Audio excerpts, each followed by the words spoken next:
Join me as I unbox the upgraded TechLifePad Neo V2. Wait, did I read this right? Yes guys, you heard it right.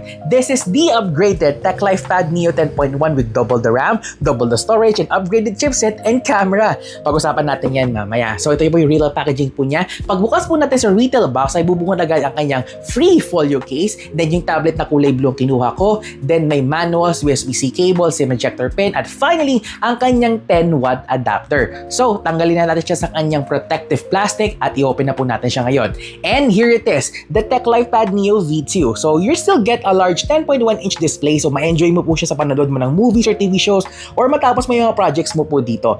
Pero ngayon, you can get up to 8 gigs of physical RAM plus 8 gigs of external RAM for a total of 16 gigs of RAM and up to 256 gigs of storage na rin for more files na pwede mong ilagay na dito. Plus upgraded na rin ang kanyang camera to 13 megapixels and still get the dual SIM treatment or a micro SD card expansion up to 1 terabyte but with a much better Helio G80 chipset, kaya mas better na ang multitasking or light gaming nyo po dito. May tanong ba kayo sa upgraded TechLifePad Neo tablet? Let me know sa comment section dito. At kung interesado ka, click mo lang po yung product link sa video po na ito.